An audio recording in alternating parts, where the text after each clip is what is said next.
శ్రీ గురుభ్యో నమ. సుజ్ఞాన దీపమను గురు గీతల నుండి వేళ మనం 3వ అధ్యాయంలో 114వ శ్లోకాన్ని భక్తి ప్రపత్తులతో పరిశీలన చేసుకుందాం. కిమత్ర బహునోక్తేన శాస్త్రకోటి శతైరపి దుర్లభాచిత విశ్రాంతి వినా గురు కృపాం పరా. ఓ పార్వతి, ఇక్కడ అనేక శాస్త్రముల యొక్క మాటలతో ఏమియును ప్రయోజనము లేదు.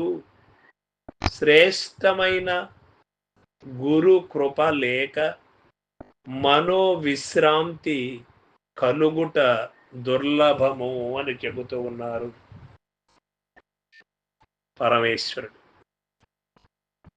ఎన్ని శాస్త్రములు చదివిన, ఎన్ని వ్రత క్రతువులు చేసిన, ఎన్ని దాన ధర్మములు చేసిన, ఎన్ని సత్కర్మములు చేసినా చేయవచ్చు.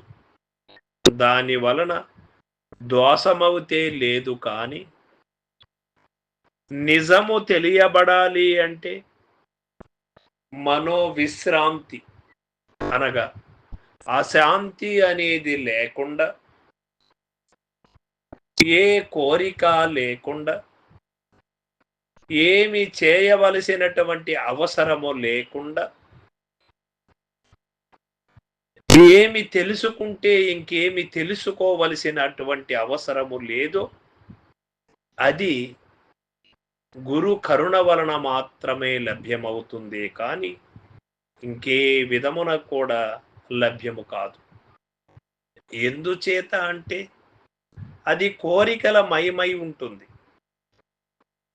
ఒక కార్యక్రమం పూర్తవుతే ఇంకో కార్యక్రమం చేయాలి అని ఉంటుంది.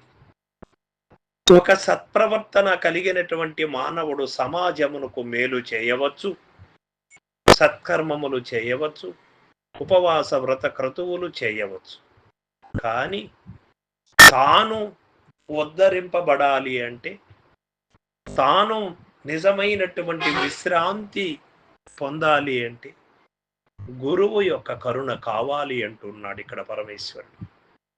గురువు కరుణ ఉండి, గురువు యొక్క అనుగ్రహానికి పాత్రుడై తరువాత ఇవి అన్నీ చేస్తే కూడా ఆ ఫలితము సమానముగా నీకు సమూలమైనటువంటి శక్తి చేకూరుతుంది.